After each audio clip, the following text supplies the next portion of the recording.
Hello and welcome to episode 126 of the Clean Energy Show. I'm James Whittingham. Brian is on assignment.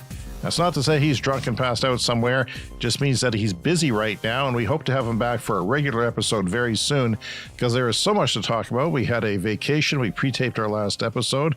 And what did Joe Manchin do? He shocked everyone, totally blowing our minds. And, he's supporting some fossil fuels in the process, but really this is big legislation that's happened with the Inflation Reduction Act in the States. It's going to the House on Friday. We think it's going to pass, probably, as is, or close to as is. And it means a lot for EV adoption and for the clean energy and just reducing emissions in the United States by up to 40% by 2030. So finally, the United States is on board with climate change, and it's something that we're going to talk about today with our guests from Bloomberg New Energy Finance. We're thrilled to have them on board. We've been talking a lot about Bloomberg and the excellent reporting they've been doing. Tom Rollins-Rees is head of research North America for BNEF, and Corey Cantor is electric vehicles associate with BNEF. They both spoke to us from New York. And yes, a July surprise from Joe Manchin. Democratic Senators Joe Manchin and Chuck Schumer announcing a deal on a bill that was all but dead. You almost never see this in Washington. You never see Washington surprised like it is this morning. Tom, what happened when you heard that news? What was your reaction to that? I was pretty caught off guard. It happened right at the end of July, just when half the office is on vacation. It was actually Corey's birthday, I should add. Corey really follows the legislative process more closely than anyone at BNEF. So he in particular was this was a sort of a birthday surprise in a respect. So my first reaction was like, oh, now we have to do a bunch more analysis and everyone's out of the office. But it certainly caught me off guard. And Corey, what was your reaction? Yeah, to Tom's point, I was a former Senate staffer, so I follow this stuff way too much. And I guess I just found it weird at first that Manchin had put a statement out on a deal he had, 2 weeks earlier indicated on the healthcare front that he was in support of. And then seeing that he had energy and tax in there in the statement, I was like, wow, this is not just a small deal. And as Tom said, it meant a lot more work for everyone. So we enjoyed the afternoon activities and waited for more news on the bill. But since then, it's been quite busy for all the teams here. So your colleagues who happen to be on vacation right now are laughing. Absolutely. Tom, a personal question. I had to look at your LinkedIn page. How does a physics PhD from Oxford specializing in high-power laser plasma end up in your job right now? Well, when I first got involved in the clean tech space, it was 2009. Wind and solar were maybe, I wouldn't say they were nascent, but they weren't mature technologies. And for people doing a job like ours, which is providing market research on clean tech, particularly as it was then, it really was a lot about new technologies.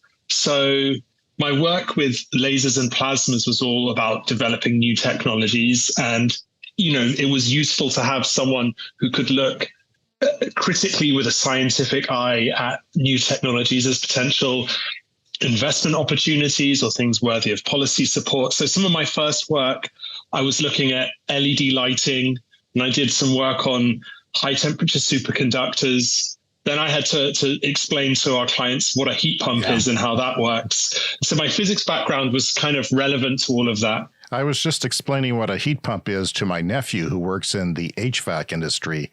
He didn't know what a heat pump was. Corey, what's in this act for EVs? And is there anything that surprised you? Well, I think the fact that EVs were in the act was surprising, given that there had been a lot of, let's say, back and forth with Senator Manchin's office and others who were kind of pushing the EV related credits. So if you kind of step back and you look at the U.S. system, we've had a passenger EV credit for about 12, 13 years now. There used to be a hybrid credit. And slowly over time, the credit was kind of losing that effectiveness. The way the system works under the kind of previous policy is you had up to 200,000 cumulative EV sales to use, up to $7,500. The new policy makes a major change to that, but it ensures it'll be around through 2032. And then you also add a used electric vehicle or used clean car tax credit. Everything is kind of being pulled together as a clean car. So that's your battery electric vehicles, your plug-in hybrid electric vehicles, and your fuel cell vehicles kind of together as a cohesive unit.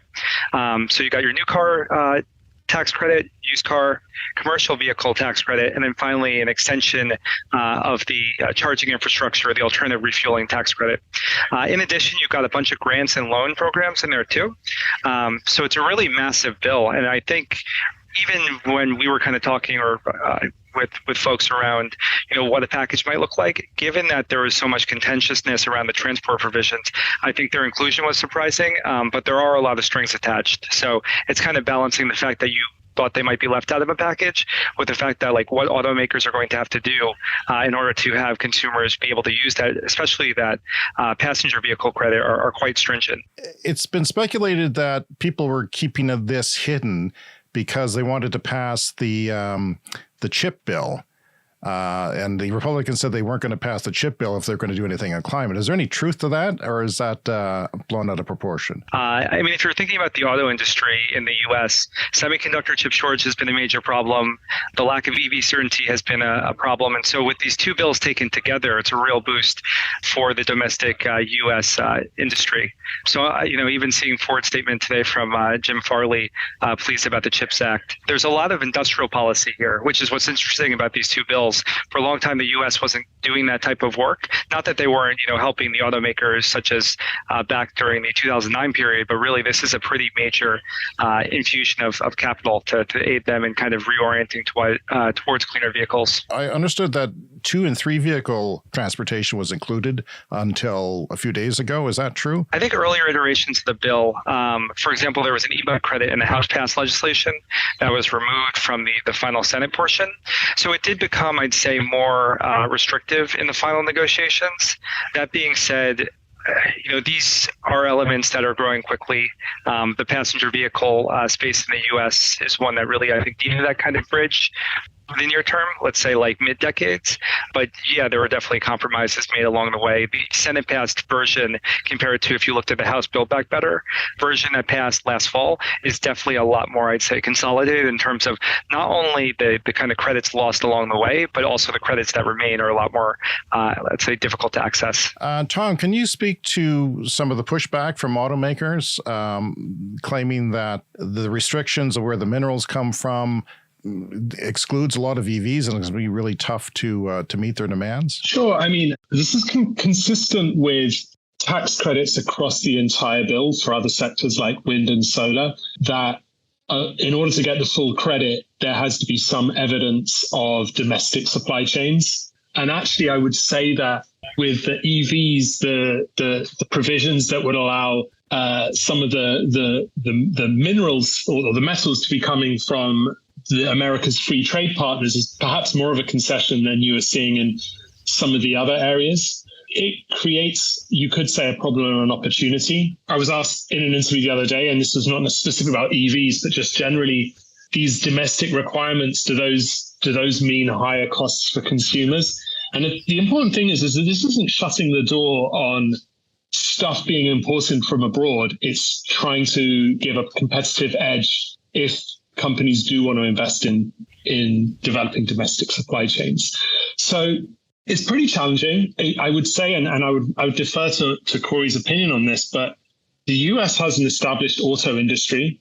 With the exception of Tesla, it's perhaps a little bit behind other parts of the world for electric vehicles, but there is enough of both in terms of the minerals available through free trade partners and also some startings of battery manufacturing capacity for it to be a realistic possibility to scale this. I would say it's more challenging in, say, a sector like solar, given the demands there with some of these domestic requirements. Okay, I'm going to stay with EVs for another minute or two. Corey, 2032, is this rebate going to be necessary? Is it going to be kind of absurd?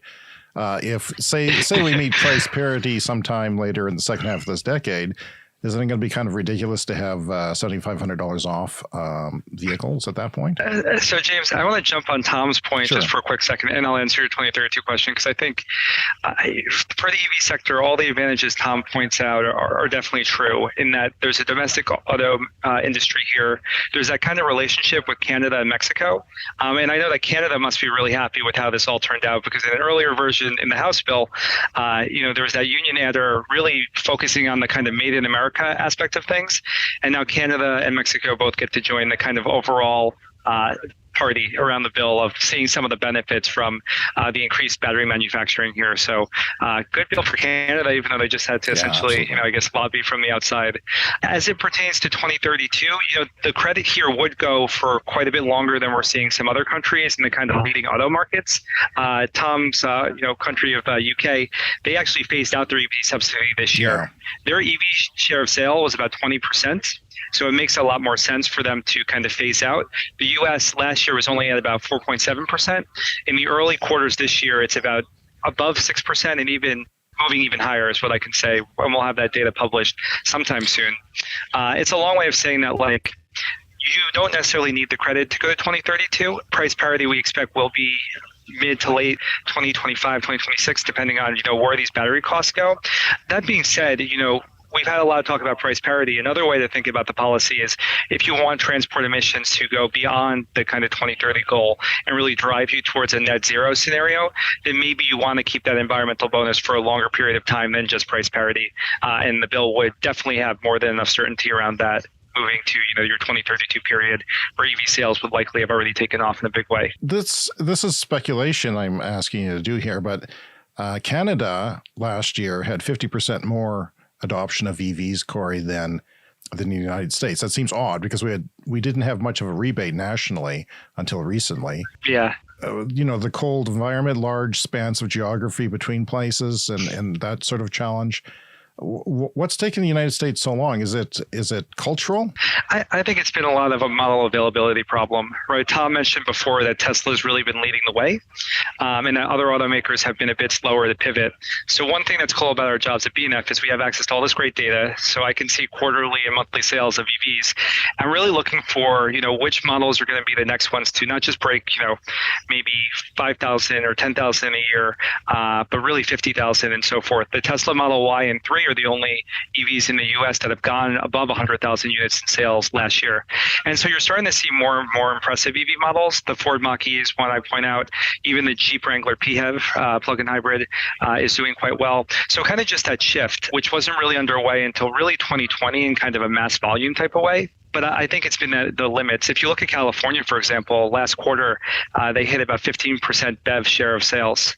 And if you add the plug-in hybrids in there, they're close to 18%, which is really on just about the level of where the UK has been, maybe slightly below because they have more plug-in hybrids there. But you begin to see California looking like a lot of European countries. And if you can kind of get the other US states there, you'll bring that country level average up. What's the future of plug-in hybrid vehicles? It seems like their sales are flat where EVs are taking off. Is that correct?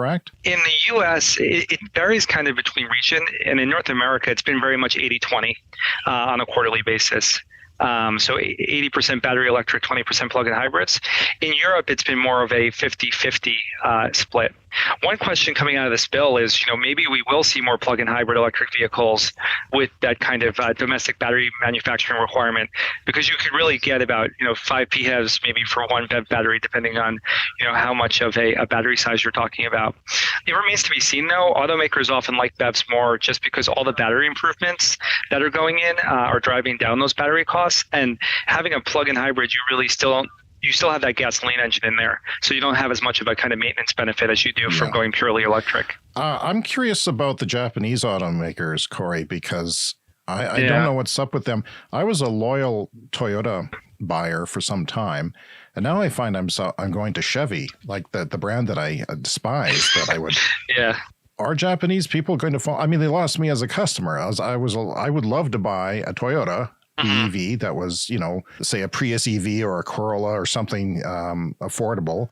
and I can't. And now I've lost. Is it too late for them? Are they going to be in trouble? I mean, we have this great report that actually I feel like I'm working on 6 reports at once. Yeah. We have this report that we do every year where we look at kind of EV scores of how different companies are doing across the automotive space.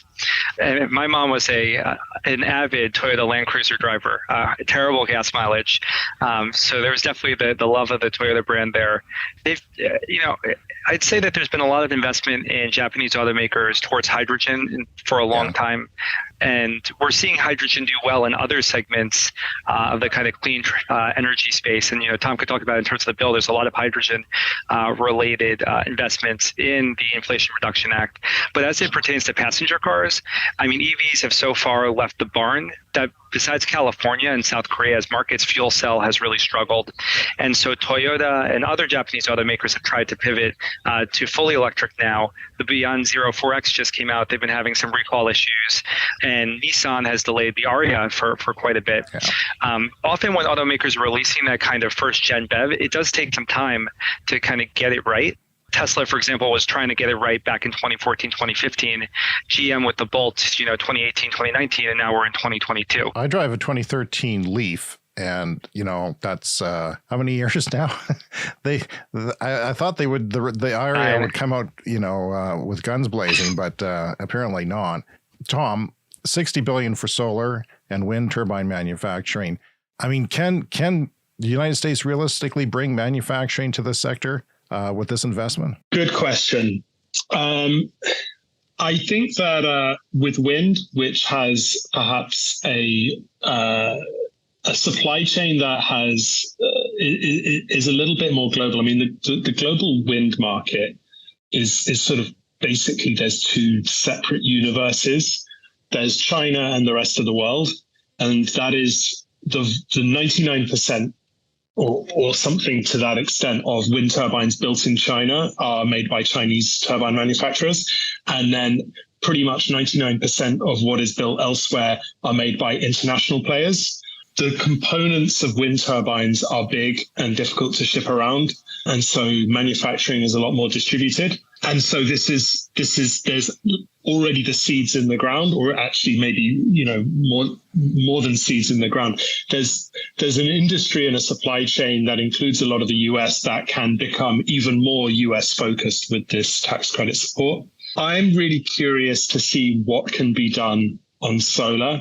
It's challenging. In particular, so there's the solar supply chain is largely concentrated in Asia and in particular in China, but the majority of cells and modules imported to the US come from Southeast Asia. However, they're using polysilicon wafers that have come from China. If you want to cut out, well, basically, I think it's something like, and I hate to use the 99% again, but 99% of the global wafer capacity is in China. And so it's a very, very concentrated industry globally. And so this might have been more relevant, say, 10, 15 years ago. Yeah.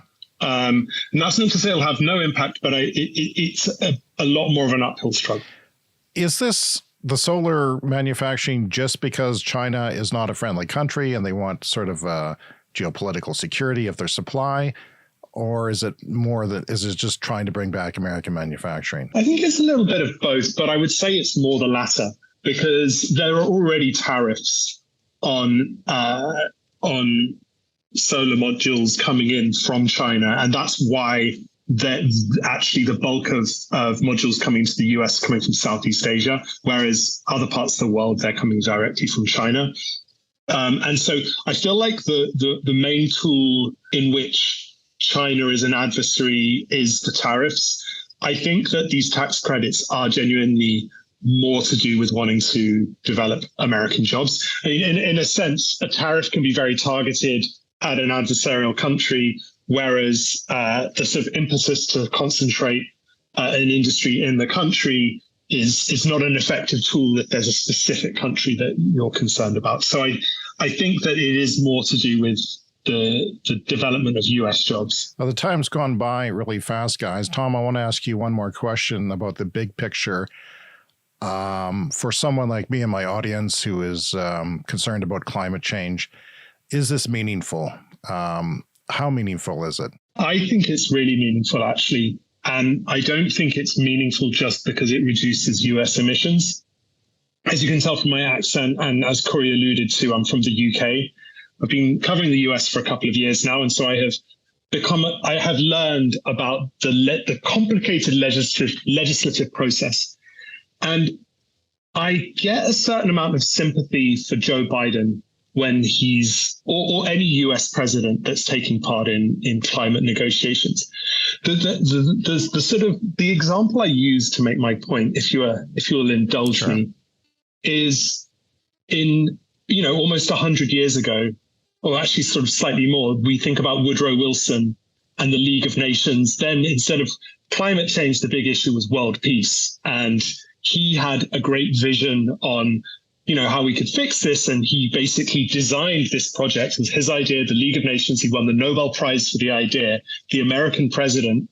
And then the Senate voted against the US joining the League of Nations, and the whole project failed. And I think there's two parallels here. One is the fact that as a US president, you're kind of negotiating with one hand tied behind your back. You can have intentions and sincerely mean what you're saying, but the truth is you still have to go through a complicated legislative process that has lots of failure points, and to actually get stuff passed in a meaningful way. So that's one point, and that's basically what happened to Woodrow Wilson. He got vetoed by the Senate despite his leadership. And then the second point, the second parallel is that the whole kind of global climate negotiation push doesn't really hold together unless the US is really on board, and whether other parties genuinely believe the US's commitments. Because the US historically has more emissions than any other country. It's the world's biggest country economically speaking. So if there's no US, if the US is not credible in climate negotiations, then those climate negotiations are not credible, full stop. So the fact that we've seen, even if it's not perfect, the US president or the US government has managed to follow through on some of the ambition that has been articulated is pretty significant, because it signals to other countries that the US is not just going to always talk a good game and then get bogged down in politics back home. That is showing that actually the US is capable of taking action. And that has a knock-on effect for a lot of the negotiations generally. Such a pleasure talking to you both, Tom and Corey. I thank you for your time. I know you're busy. Congrats to Bloomberg. You're doing such excellent reporting. It's just phenomenal. No one comes close. And every day there's things that you're touching upon that no one else is. And I thank you for that. And I could talk to you for hours. If I ever run into you in an airport bar or something like that, look out. Your ears are going to be talked off. So thanks very much, guys. Thank you for having us. Really appreciate it. Thanks, James. Take care.